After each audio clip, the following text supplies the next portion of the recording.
오늘의 메인 얘기는 뭐냐면은 너와 내가 관심 있는 삼성전자와 반도체 얘기예요.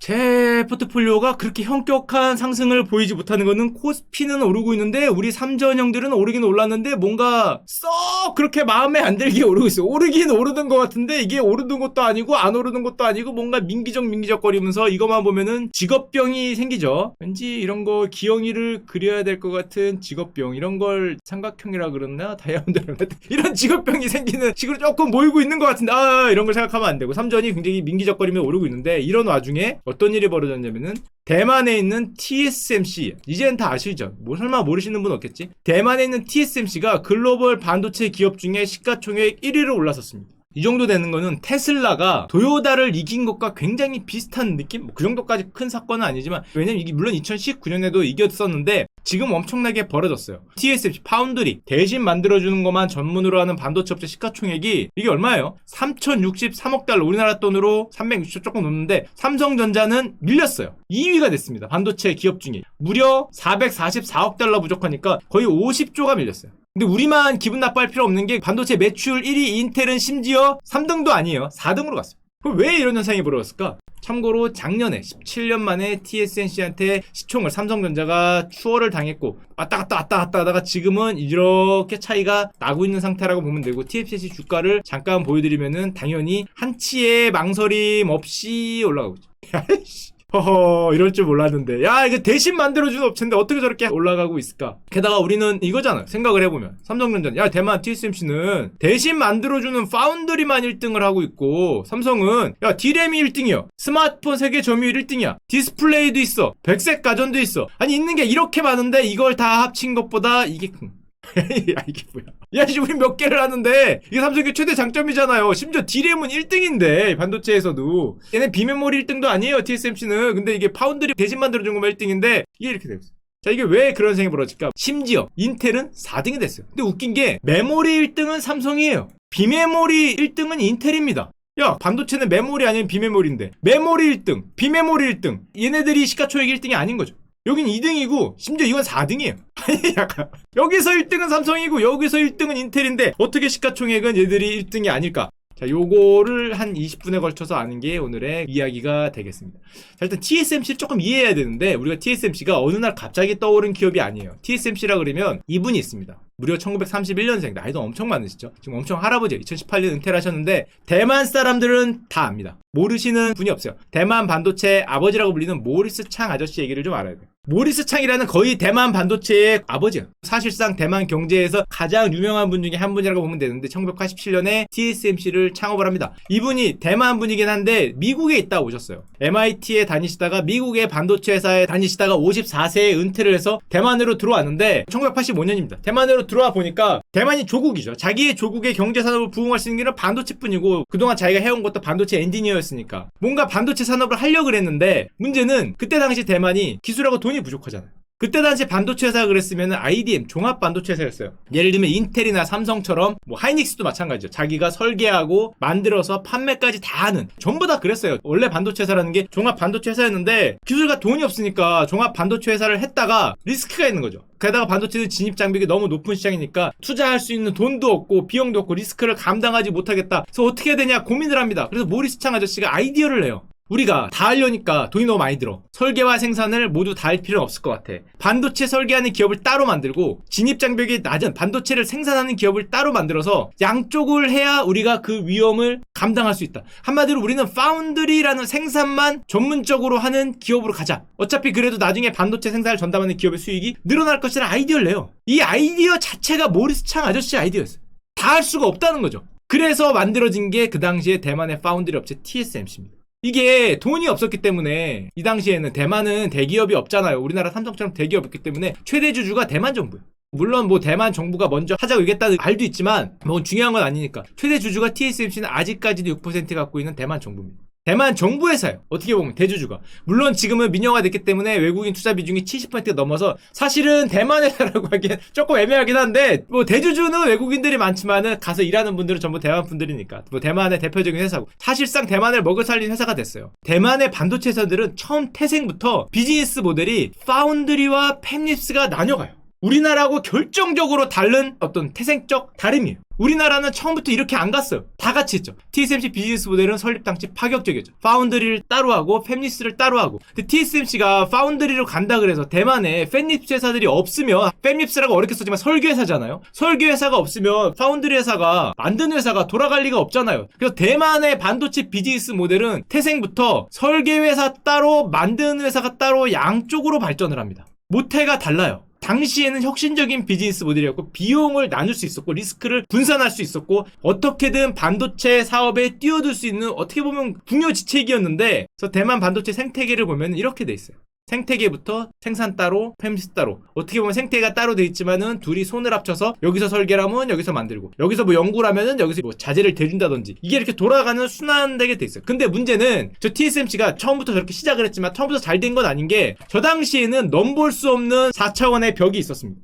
인텔이었어요. 인텔은 그 당시에는 거인이었어요. 넘을 수 없는 벽이야. 왜냐면 그 당시에 여러분 무어의 법칙이라고 들어봤잖아요. 2년마다 반도체 성능을 2배씩 증가하겠다. 무어의 법칙을 들어봤는데 이 무어가 인텔 창업자 이름이에요. 한마디로 인텔이 반도체 성능을 2년마다 2배씩 늘리겠다라는 선언문과 굉장히 비슷합니다. 그러면서 실제로 이렇게 늘어왔죠. 근데 TSMC는 이걸 따라갈 수가 없었어요. 왜냐면은 종합 반도체 업체가 저렇게 엄청난 돈을 투자하면서 성능을 2배씩, 생산 성능을 2배씩 올리면은 그때 당시에 기술과 돈이 아꼈던 TSMC가 이걸 따라갈 수가 없잖아요. 그래서 어떻게든 조금씩 한 발 늦게 따라가면서 한 세대에서 두 세대에 좀 늦어진 생산 공정을 제공할 뿐이었기 때문에 처음에는 그렇게 인텔이 만들어 놓은 생태계를 넘볼 수 있는 상황이 아니었는데, 근데 대전환의 시대가 옵니다. 인텔이 결단을 내려요. 무슨 결단을 내리나? 무어의 법칙을 폐기합니다. 2016년도에요. 2배씩 늘리는 법칙을 폐기해요. 그러면서 자기네들은 반도체 패러다임의 대전환의 시대가 왔다라고 선언을 해요. 그럼 왜 폐기했냐? 2배씩 가는 거를. 기술적으로 불가능했냐? 물론 기술적으로 좀 어렵게 되지만 기술을 떠나서 인텔은 이런 생각을 했어요. 야, 점점 미세 공정으로 가면 돈이 너무 많이 들어. 우리는 원가 절감을 해야 되는데 돈이 너무 많이 들기 때문에 비용 대비 수익이 안 난다. 예를 들면 막 몇십 조 이상 투자해야 되는데, 야 그렇게 해서 나노를 계속 아래로 가봐야 뭐 하겠냐. 그러지 말고 소프트웨어를 개발하고, 그러니까 사업적으로 경제적으로 이익이 안 남으니까 소프트웨어를 개발하고 반도체의 종류를 늘리는 이런 쪽으로 공정 기술 말고 다른 쪽으로 가겠다라는 정책을 바꿔요. 물리적인 한계도 물리적인 한계인데 비용이 너무 많이 드니까 정책 선회를 합니다, 인텔이. 근데 이게 결론적으로 보면 지금 인텔에 좋은 영향을 미치지 못했죠. 한마디로 이런 겁니다. 소프트웨어가 하드웨어 역할을 할 테니까 소프트웨어를 조금 더 인텔 입장에서는 개선시키고 고성능 반도체보다는 맞춤형 반도체 분야를 넓히는 쪽으로 인텔이 방향을 바꾸는데, 그럼 생각을 하는 거야. 그렇게 돈이 많이 들어가는데 그 투자를 누가 하겠어? 이런 생각을 합니다. 자, 그런데 그렇게 돈이 많이 들어가는데 투자를 하는 미친놈들이 있었죠. 삼성과 TSMC가 생각보다 미친 듯이 투자 설비를 늘려요. 인텔 입장에서는 야 경제적으로 의미가 없다. 이제는 넓히고 소프트웨어 업그레이드가 더 나은 어떤 부를 창출할 것 같았는데, 삼성과 TSMC가 투자 경쟁을 벌이기 시작하더니 너도 나도 뭐 연내 17조 원, 1년에 17조에서 28조 원을 장비 라인에 쏟아부어요. 인텔의 입장에서는 미친 짓이었어. 아니야, 이게 28조를 1년에 벌지 안 벌지 모르겠는데 나노 하나 낮추겠다고 몇십 조씩 쏟아부으니까 야 그거 말이 되냐, 이거 미친 거 아니냐라고 생각을 했는데, 삼성은 한 발 더 뜨죠. 시스템 반도체 2030보다 100조를 넣겠다. 인텔이 생각한 것보다 이 기술의 발전으로 그 어떤 장비들이 요구하는 그 미세 공정이 훨씬 더 빠르게 그게 올라가니까 결국 인텔이 항상 기술의 인텔, 미세 공정에서 단 한 번도 뒤처지지 않았던 인텔이 2016년을 기점으로 삼성과 TSMC에 따라잡혀요. 여기는 14나노 할 때는 28나노, 16나노 그랬는데 14나노 할 때 10나노로 들어가면서 인텔은 아직도 여기에요. 10나노 아래로 못 들어가고 있어요. 삼성과 TSMC만 지금 뭐 7나노, 6나노에 뭐 4나노네, 3나노네 난리 치는 게 요 두 기업이에요. 결론적으로 지금 와서 보면은 가장 앞선 미세공정 기술을 갖게 된 게 현재까지는 TSMC 그리고 삼성이 조금 느리다라는 말이 있는데, 지금 뭐 2분기 매출의 36%를 이미 10나노 아래 굉장히 최첨단 공정에서 거뒀다니까. 게다가 2022년에 3나노를 뭐 본격 출하하겠다. 삼성은 삼성대로 잠깐만 기다려봐. 5나노에서 우리가 뭐 TSMC 5나노 지금 7나노인데 벌써 5나노에 뒤쳐져서 안 되겠다. 그러니까 3나노 뭐 공정으로 가겠다. 뭐 100조를 쏟아 붓는다. 그러니까 TSMC도 우리가 먼저 할게 28조다. 받고 한 번 더 가겠다. 지금 뭐 이쪽은 난리죠. 달아나는 TSMC, 삼성은 초미세 공정에 들어가서 지금 뭐라고 하고 있냐면은 사실은 저 반도체 만드는 EUV 공정이라고 있는데 요 기계 하나가 뭐 1,000억이 넘는다 그래요. 요 1,000억짜리 기계인데 참고로 저 기계를 만든 회사가 세계에 단 한 개 있습니다. 네덜란드에 있는 반도체 장비에서 ASML인데 여기에서만 만들 수 있어요. 저 장비를. 근데 저 장비 하나가 1,410억짜리야. 그러니까 너무 비싸니까 반도체 라인 하나 만드는데 수십조 들어가는 이유가 저 장비 하나가 1,400억이에요. 근데 저걸 수십 개를 깔아야 되잖아. 그러니까 마이크론 같은 경우에 야 너무한다. 이거 사기 아니냐. 대량 생산해서 비용 내려갈 때까지는 사용하지 않겠다. 이런 말을 하고 있는데 그 삼성이나 TSMC는 빠꾸 없습니다. 비싼 게 문제가 아니라 삼성은 심지어 저거를 매점매석하겠다. 저 EUV 장비로 공장을 가득 채운 신규 라인을 삼성은 만들겠다. 꽉 채우겠다는 거죠. 돈이 문제가 아니라 100조죠. 100조. 돈으로 밀어붙여서 저기를 100조짜리로 쫙 채우니까 우리가 다 가지고 있다. 사실상 매점 매석을 했다. 왜냐면은 지금 네덜란드 기업이 유일하게 만드는데 1년에 생산수 장비가 몇 대 없어요. 우리가 다 사놓겠다는 거죠. 저런 식으로 싸우고 있으니까 가운데서 춤을 추고 있던 ASML은 놀았죠. 저게 저렇게 놀랄 줄 몰랐는데 1,300억짜리를 앞다투어 사면서 심지어 매점 매석을 100조를 갖고 하겠네. 나는 28조네. LRC 나는 2022년이다. 3나노로 간다 얘들아. 5나노는 건너뛴다. 뭐 이러고 있으니까 가격이 이렇게 더블 났어요. 더블. 이거는 미처 몰랐다. 여기는 불황도 없습니다. 쟤들이 이미 한 몇 년치 밀려 있을 거예요. 저 만든 회사가 저희 하나밖에 없어요.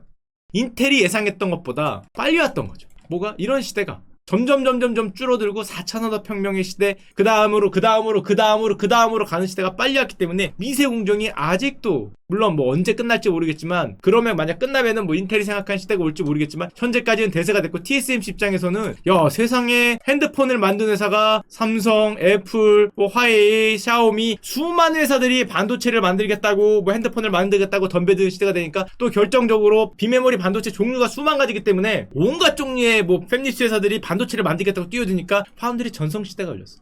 와, 이런 전성시대가 열릴 줄은 미처 몰랐다는 건데, 이 전성시대에 열렸다는 걸 이 한마디만 보면 됩니다. 전 세계 반도체 공급의 50%를 TSMC에서 생산된다. 지금 now예요, now. 전 세계 반도체의 50%가 TSMC에서 만들어지고 있어요. 그러니까 사실은 메모리를 빼면은 요즘 만들어지는 반도체의 거의 상당 부분이 TSMC가 아니에요. 반도체 제조업의 황제가 되는 거죠. 게다가 비메모리 반도체 시대라 그러잖아요. 뭐 사물 반도체 그러면서 반도체 수요가 늘어만 나는데 종류가 수만 개예요. 인텔이 다 차지하지도 못하는 시대가 되니까, 인텔이 생각하기에는 반도체 종류가 많으니까 우리는 앞으로 미세 공정을 올리기보다 될 법한 영토를 높이자는 건데, 영토가 너무 넓었어요. 이 반도체 종류가 수만 개가 되면서 이 팹리스 전체하고 싸우려니까, 물론 인텔도 넓혔기 때문에 주가가 올랐긴 올랐는데 전체하고 싸우기도 힘들었고, 이 전체가 원하는 미세 공정도 같이 올라가면서 파일을 많이 뺏겼죠. 인텔이 시총이 4위로 밀려나고 삼성전자가 2위로 가는 시대가 열리게 됐습니다. 그리고 얼마 전에 요 모리스 창 아저씨, 지금의 대만의 경제를 사실상 만들어낸 아저씨는 2018년도에 물러났는데, 이거죠. 시스템 반도체가 품목만 수만 가지고 만드는 팹리스 기업이 수도 없었기 때문에 지금은 설계와 생산이 나뉘어져 있는 게 시스템 반도체에서는 정말 유리한 시대가 왔고, 이것까지 예상은 못했겠지만 결론적으로 TSMC의 엄청나게 시스템 반도체라는 시장 자체가 유리한 쪽으로 흘러가고 있다. 게다가 아까도 얘기했지만 대만은 태생 자체가 우리나라하고 다르게 팹리스와 생산을 따로 하는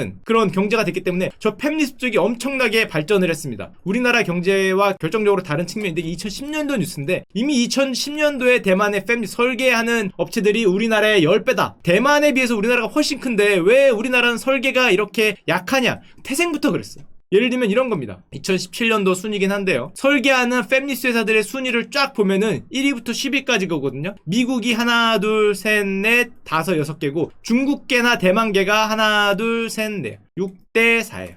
사실상 반도체를 설계하는 팹리스 회사는 미국과 중국, 대만이 나눠먹고 있어요. 심지어 2010년도 뉴스를 가져오면 이렇게 나옵니다. 대만에만 해도 반도체 설계 인력이 석사가 1200명, 박사가 300인데 왜 대한민국은 1년에 나오는 게 아니라 인력 전체를 통틀면 왜 500명밖에 안 되냐? 출발이 달랐어. 얘네는 설계를 하는 데가 없으면 생산이 못 돌아가기 때문에 설계 쪽에 엄청나게 투자할 수밖에 없어요. 교수님 숫자도 17배가 되고, 10년 뒤에 어떤 모습을 갖고 왔냐면은 시스템 반도체 설계하는 팹리스 회사 점유율이 1등은 물론 미국이고요. 2등이 대만이에요. 대만이 19%예요. 설계의 20%를 대만이 차지고. 우리는 TSMC만 생각하지만 TSMC는 만드는 회사고, 대만은 결정적으로 이 설계의 강자예요. 우리는 어딨냐? 여기 있습니다.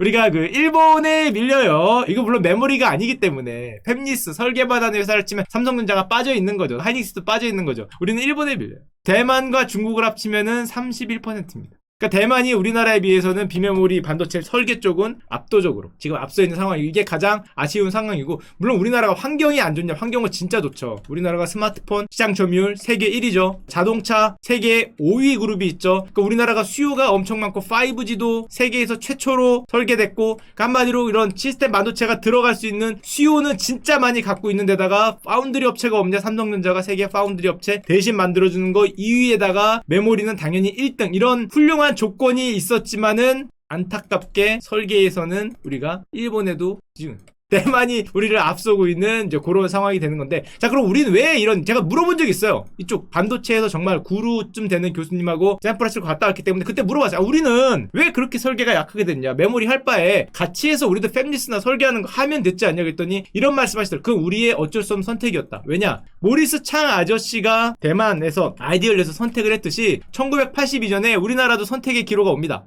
그 당시에는 우리는 이제 이병철 회장님이었죠. 돌아가신 이병철 삼성 그때 당시 회장님이었는데 반도체를 해야 되냐 말아야 되냐라는 걸 1982년에 선택을 해요. 우리도 선택할 수밖에 없었어요. 근데 우리는 어떻게 선택을 했냐? 일단 삼성전자가 대기업이었어요. 그때도 대기업이었어요.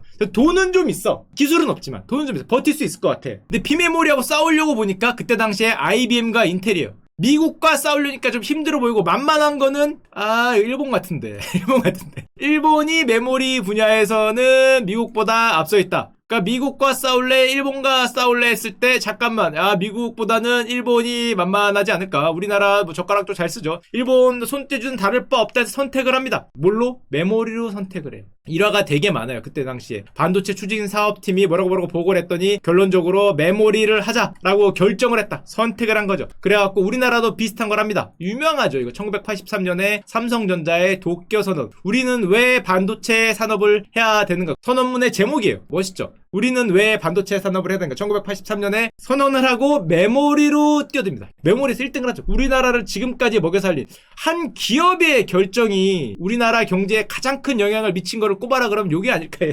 반도체에 뛰어든 우리나라로 치면 삼성전자의 모리스 창 아저씨가 대만에서 파운드리 TSMC를 설립한 게 대만에 지금까지 영향을 미쳤다면은 우리나라에서는 요 1983년에 반도체를 하기로 했던 저 도쿄 선언으로 메모리로 가게 된 게 대만과 우리나라의 경제 상태계를 완전히 갈랐죠. 그러다 보니까 지금은 반대로 우리가 부족한 시스템 반도체로 가야 된다. 그래서 비전 선포식이란 걸 합니다. 잠깐 보여드릴게요. 정책의 시대니까 이것도 안 보여드릴 수 없죠. 팹리스 시장 점유율 10%, 파운드리는 35%까지 끌어올리고 새로운 일자리를 약 2만 7천 개 창출하겠습니다. 뭐라고요? 팹리스 시장 점유율을 10%랍니다, 여러분. 10%. 좋아.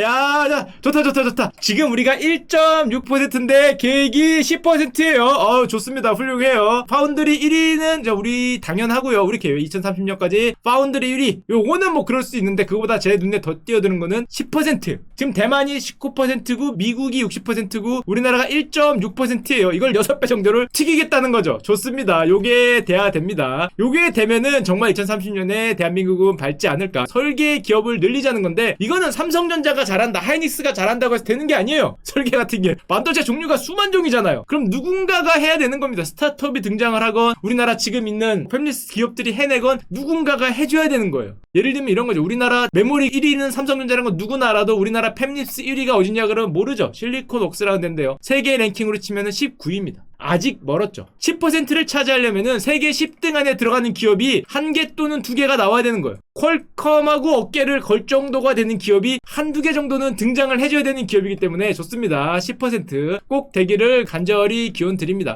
물론 이건 있어요. 얼마 전에 TSMC가 실적 발표를 했습니다. 역시 좋았어요. 지금 요즘에 시스템 반도체 시대니까 역시 좋은데 문제는 여기도 5월 이후에 화웨이 그때 아시죠? 미국이 중국하고의 관계를 끊으면서 화웨이한테 반도체를 물량을 주는 기업들은 제재를 하겠다 이런 발표를 했잖아요. TSMC의 한 3대 고객 중에 하나가 화웨이입니다. 근데 TSMC가 어떤 결정을 내렸냐? 충격적인 결정을 내리죠. 대만 업체인데 중국 화웨이와 거래를 중단하겠다. 18일 참고로 TSMC의 화웨이가 차지하는 비중이 한 20%일 거예요. 20%를 날리겠다는 거예요. 심지어 화웨이가 요청을 했어요. 우리한테 좀 달라. 그때 안 된다 그랬어요. 그러면서 자신있게 내세우는 게 뭐 화웨이가 없어도 실적을 자신한다 그랬는데 아까도 얘기했지만 20%를 차지하는 비중입니다. 이런 거죠. TSMC의 매출 비중입니다. 미국이 58%, 중국이 21%예요. 누구를 선택할래 한 거죠. 럼프 아저씨가. 21%로 가면 58이 날아가고 58이 가면 21이 날아가고 TSMC 입장에서는 이거 날릴 수 없죠. 야 58이면 회사 문을 닫으란 거잖아요. 날릴 수가 없어서 눈물을 머금고 21이 날랐어. 아예 선언을 했습니다. 주문을 안 받겠다. 자, 요 주문을 안 받겠다 그러니까 저같이 그 60층에 있는 사람들은 갑자기 귀가 솔깃하죠. 잠깐만. 혹시 빠라바바바바 빠라바바 혹시 야 그게 욜로 요 삼성전자로 요게 21%가 홀라당 들어오면 어이쿠 땡큐 베리 머치 60층이 아니라 70층이나 80층에 시작할 수 있지도 않을까 요런 생각을 하고 중국 애널리스트 형이 화웨이가 이 삼성을 도울 수 있다. 삼성전자와 손을 잡을 수 있다. 오 잠깐만 80층에서 시작하나 했는데 그 나온 뉴스는 삼성도 무서웠죠. 일단 거절을 했다고 합니다. 야 이가 당연히 거절하기 삼성 입장에서도 럼프 형이 하지 말라 그랬는데 걷다 대놓고 그 대놓고 싫어 하면서 그 화웨이하고 손을 잡으면 삼성이 날아갈 수도 있어요. 아예 아깝다. 참고로 화웨이가 굉장히 삼성전자한테 유리한 조건으로 요청을 했다라는 썰이 있습니다. 이거는 양쪽에서 다 확인을 해주고 있진 않아요. 이런 썰이 있어요. 화웨이는 삼성이 자신들의 요청을 받아들일 경우 스마트폰 시장에서 점유율 일부를 삼성한테 줄 수도 있다. 참고로 화웨이가 스마트폰 전세계 판매가 한 2등 하죠. 1등이 삼성이고 자기들 스마트폰 판매하는 거를 너한테 줄 수도 있으니까 반도체를 제발 달라 위탁 생산을 해달라 그랬는데 그래도 안 되는 거죠. 삼성전자는 요걸 만약에 받았으면은 바로 TSMC와의 뭔가 따라붙을 텐데 그래도 안 되는. 물론 확인되진 않은 거예요. 이거를 받았다가는 미국한테 진짜 필살 김치 싸대기를 맞을 수 있기 때문에 정말 눈물이 눈앞에 있는 정말 따끈따끈한 떡이지만은 안 되는 겁니다. 자 그러면 이쯤에서 그럼 화웨이는 스마트폰 2등 업체거든요. 세계 2등? 잠깐만 이거 칩 어디서 얻어? TSMC 안 돼. 삼성전자 안 돼. 화웨이도 참고로 자기들 하이실리콘 이래갖고 반도체 설계회사 팹리스 회사가 있어요. 근데 설계만 하잖아. 그럼 생산은 누가 해? 지금 참고로 10나노 아래에 생산할 수 있는 거는 TSMC하고 삼성전자밖에 없어요. 전 세계에 찾아야 돼요. 살 수 없이 찾은 게 중국 내 파운드리 업체 SMIC라는 게 있습니다. 물론 기술 수준은 택도 없어요. 하지만 어떡해요? 안 해준다는데 무려 2조 7천억까지 쏟아부었다고 하는데 지금은 더 넣고 있죠. 돈을 무한정으로 넣어서라도 키워야 되는 회사가 있습니다. 그게 바로 오늘 여러분들이 알고 가셔야 돼 SMIC 중심국제라는 회사예요. 중국의 TSMC를 꿈꾼다 그랬는데 중국 내는 1위입니다. 글로벌 5위라고 하지만 시장 점유율은 엄청 낮아요. 한 자리대입니다. 왜냐면은 일단 14나노 기술 자체가 뒤떨어져 있기 때문에 참고로 중심국제 SMIC를 알기 위해서는 이분을 알아야 돼요. 이름도 비슷한 이번에는 아까 전에 대만 반도체의 아버지 모리스 창 형을 보셨다면은 이번엔 중국의 아버지도 계세요. 리차드 창입니다. 같은 창씨여서 형제가 아니냐? 제가 여쭤보진 않았지만 아닌 것 같아요. 리차드 창이라고 계세요. 아닌 것 같습니다. SMIC의 창업자예요. 둘이 굉장히 인연이 많아요. 왜냐면은 저 SMIC와 TSMC의 창업자는 서로 각각 반도체 산업의 아버지긴 한데 둘 다 미국에 있었고 둘 다 같은 회사에 다녔어요. 동료이기도 했습니다. 같은 상사를 모셨어요. 제킬비라고 같은 상사를 모셨는데 둘 다 대만 사람이에요. 각자 대만에서 회사를 만들어요. 아까 모리스 창 아저씨는 TSMC를 만들었고 리차드 창 아저씨는 대만에서 파운드리 업체 조금 늦었죠. 늦게 와서 WSMC라는 걸 만들어요. 그랬더니 모리스 형이 이걸 보고 있다가 TSMC가 낼놈 삽니다. 그러니까 리차드 형은 야 잠깐만 야 나도 만들었는데 같이 키워야지 니들이 낼놈 사버려요. 여기 열받았죠. 그래서 중국 상하이로 넘어가서 비슷한 걸 만듭니다. 우리는 이번에 중국에서 하겠다 그랬더니 대만 정부가 태클을 걸어요. 야 우리 기술 가지고 왜 중국 가냐. 리차드 창한테 중국 투자 철회를 요청하면서 벌금을 부과했더니 이 리차드 창 아저씨가 왜 중국 반도체 아버지라고 불리냐면은 여기서 대만 정부가 중국에 투자를 하면 안 된다. 대만인이니까 나와라. 아니면은 뭔가 제재를 가겠다 그러니까 여기서 어떤 결단을 내리냐면은 대만 국적을 버렸어요. 대만 국적을 포기하면서 한마디를 합니다. 과학은 국경을 모른다. 이 한마디 말을 하면서 대만 국적을 버리고 그렇다고 중국 국적을 간 건 아니고요. 미국 국적자가 됩니다. 여기서 중국으로 간 건 아니에요. 중국으로. 미국 시민이 된 거예요. 미국 시민이 되니까 대만 너는 나를 건들지 말라는 거죠. 그래서 중국에 들어가서 SMIC라는 대만의 TSMC에 대응되는 회사를 세워요. 그 회사가 어떻게 되냐? 중국 최대의 반도체 파운드리가 돼요. 근데 문제는 TSMC하고 다르게 기술 발전이 늦었어요. 왜냐면 계속 소송을 걸거든. TSMC가 뭐 하려고 그러면 야 우리 거 아이가? 뭐 하려고 우리 거 아니가? 그래서 결국에는 2006년에 지분 10%와 2,400억을 TSMC에 줘요. 에이 더럽다 하고 이걸 주면서 화해를 합니다. 그럼에도 아직 기술이 부족했기 때문에 TSMC가 독주하는 시대였는데 어떤 현상이 와요? 중국 화웨이가 이도 저도 선택을 못하는 시절이 오니까 어떻게 돼요?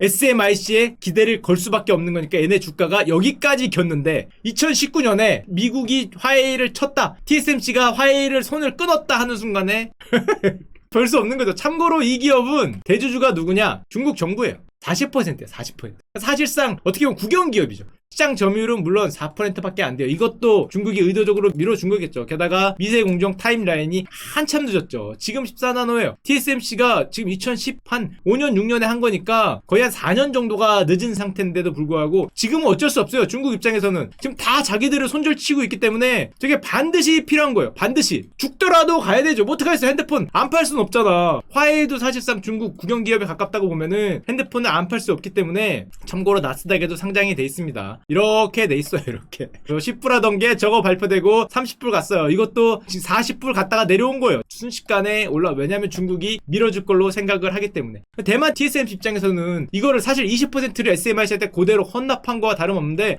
너무 아깝지 않냐. 물론 대만은 대만대로 꿈을 꾸고 있습니다. 지난번 시간에 보여드렸던 애플 반도체, 애플 실리콘을 우리가 홀라당 독점으로 후루룩 짭짭 할 수 있지 않겠냐라는 드림을 꿈꾸고 있죠. 행복회로를 돌리고 있어요. 우리가 21%를 버렸지만 미국에 가서 애플 실리콘을 독점 생산을 할 수 있을 것이다. 게다가 우리가 애플 같은 경우에 설계를 ARM에 맡기고 있는데 ARM하고도 미리 장기 전략 제휴를 맺어놨어요. 기술 제휴를 맺었기 때문에 2010년에 이미 맺었죠. 애플이여 나에게 힘을 다오라고 할 배경을 다 깔아놔서 이거 아이가 대만에 이거죠.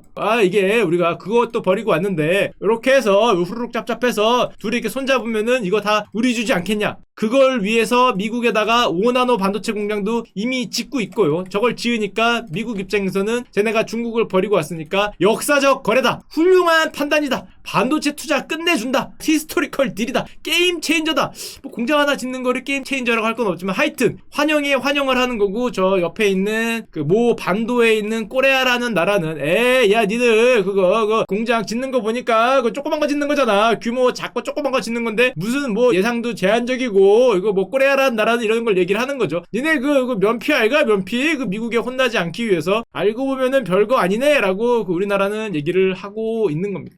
삼성전자 뭐 하고 있냐? 삼성전자는 얼마 전에 실적 발표를 했어요. 2020년 7월에 7조를 넘지 않겠냐? 실적은 굉장히 많이 버는 거예요. 근데 발표를 하니까 무려 8조를 벌었어요. 삼성전자가 돈은 진짜 잘 벌어요. 영업이익이 8조가 나왔는데 물론 그렇게 된 거는 애플이 삼성에 보상금 1조를 줬죠. 아이폰이 판매가 잘 안 되는데 삼성 디스플레이에 있는 중소형 OLED 패널을 공급 계약을 자기들 아이폰은 독점 라인이 있어요. 독점 라인. 그 라인을 삼성에 요청을 했기 때문에 그 라인을 독점적으로 쓰는 대신에 일정한 주문을 사겠다. 주문량을 보장을 하겠다. 내가 만약에 그걸 못 사면은 너한테 보상금을 지급하겠다 그러는데 아이폰이 코로나에 잘 안 팔렸기 때문에 2분기에 보상해준 금액만 1조랍니다. 와 정말 삼성전자의 최대 장점이죠. 이게 안 되면 저게 되고 저게 안 되면 이게 되는 어떻게 보면 문어발 작전이 삼성전자 디스플레이까지 갖고 있는 최대 장점인데 뭐 이렇게 된 거죠. 영업이익 자체는 그렇게 늘었다기보다는 코로나에도 불구하고 줄지 않은 게 정말 대단하다라는 거고 근데 이 삼성전자에 사실은 변수가 있어요. 애널리스트 형들이 많이 얘기하는 거는 서버 반도체가 뭐 3분기에는 수요가 감소하지 않냐 이게 변수 중에 하나인데 이것까지는 굳이 알 필요 없고 두 번째 변수가 더 큽니다. 형님들이 많이 얘기하시는 아까 전에 얘기했던 애플과 손을 잡았던 삼각형 중에 한쪽에 있는 ARM이라는 설계 회사가 매각설이 있습니다. 나 저거 매각하면 안 되는데. 저게 어마무지한 떡밥이에요. 일단 저게 팔린다, 매물로 나온다라는 그 매각설이 있는데 이거를 들으면서 생각한 거는 저거 대주주가 소프트뱅크예요. 이거 손정희 형 거잖아. 문득 들은 생각은 우리 정희 형 어떡하나. 그렇게 정희 형이 정말 절대로 안 팔 것 같은 기업인데 저거를 팔 정도로 정말 그렇게 손실이 컸나. 이게 얼마를 손실을 받길래 지금 저렇게 저거를 팔려고 그러나 이런 생각이 첫 번째 들고 소뱅 주가를 살짝 봤는데 뭐 그렇게까지 뭐 판다니까 오른 건가 그렇게까지 빠지지 않는 저걸 왜 팔까 생각을 했는데 참고로 손정희 형은 요즘에도 돈을 벌고 있습니다. 버핏 형이 애플주로 48조 원 벌 때 손정희 형의 바이오주는 요번에 상장했어요. 하루 사이에 1조를 벌었지만 저 형의 사이즈를 보건데 1조 정도는 뭐 그냥 뭐 호수점 표기를 나스닥 상장해서 릴레이라는 회사예요. 1조를 벌었는데 그 정도로 안 되나 봐요. 하여튼 저걸 만약에 판다. 게다가 얼마 전에 스플린트를 매각했죠. 소프트뱅크가 들고 있는 스프린트라는 지분을 매각하면서 25조를 땡겨왔는데 그래도 안 되는 거죠. 부채가 50조기 때문에. 부채 진짜 많다. 그래서 안 되는 거기 때문에 하여튼 그래서 만약에 저거를 팔게 되면은 저건 ARM을 파는 거는 반도체 생태계가 무너지는 현상인데 왜냐면은 이해 관계 없는 제3자가 인수하기는 어렵지 않을까. 왜냐? 일단 저게 얼마일 것 같아요? ARM이 산 게 2016년인가 17년도에 산 금액이 35조예요. 저거 지금 매각으로 나오면은 시장가가 50조 예상하고 있습니다. 일단 50조를 내고 설계회사를 살 회사가 있을까라는 게 첫 번째고, 만약에 이해관계가 있는 사람이 샀다. 예를 들면 ARM에 관심이 정말 높다고 옛날부터 살려 그랬던 데가 애플이에요.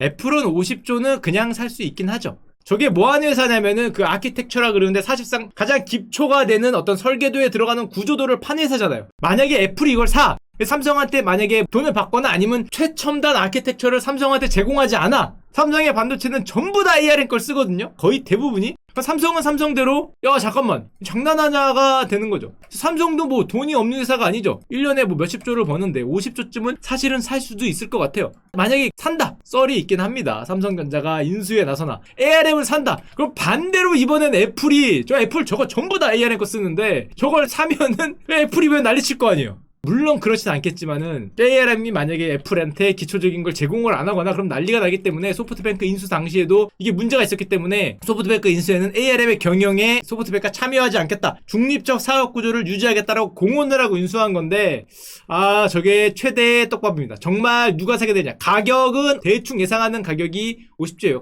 저게 누가 가져갈까가 지금 반도체 업계의 최대 떡밥인데, 와 저거를 팔 정도면은 소프트뱅크가 급하긴 급한 것 같다. 결국 TSMC와 삼성 입장에서는 하필이면 예전에는 메모리 반도체가 훨씬 더 좋은 시대가 있었는데 시스템 반도체 위주의 시대로 돌아가니까 파운드리와 팹립스회사로 나뉘는 게 더 유리한, 왜냐면 시스템 반도체 종류가 너무 많아지니까 그 수많은 것들을 다 커버할 수 없어서 팹립스회사가 많아지고 파운드리 회사로 가는 이중적인 구조가 더 유리한 시대가 되니까 이쪽에서 파운드리에서 대박이 난 TSMC가 메모리 1등 삼성이나 비메모리 1등 인텔보다 더 시가총액이 높아지는 현상이 벌어지고 있습니다. 물론 우리 삼성이 가만히 있진 않죠. 삼성전자는 요즘에도 외계인을 고문하고 있는 것 같아요. 얼마 전에 백서가 하나 나왔는데 2020년에 저는 5G 백서가 나와야 되지 않을까 싶은데 6G 백서를 내고 있어요. 아직 5G가 제대로 안 되는 것 같은데 6G 백서가 6G 백서가 나오고 있죠. 벌써 백서를 만들고 뭐를 하겠다, 뭐 벌써부터 알 필요는 없을 것 같은데 6G 백서는 뭐냐, 뭐 초현실, 모바일 홀로그램, 디지털 복제. 야 복제는 뭐야?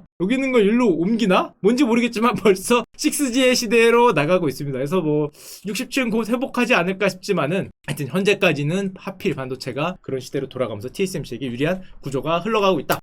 우리가 지금까지 자 듣다 보면은 그러면은 1등은 TSMC, 2등은 삼성, 4등이 인텔로 밀렸어요. 3등은 요게 두 번째 얘기. 야 그럼 3등은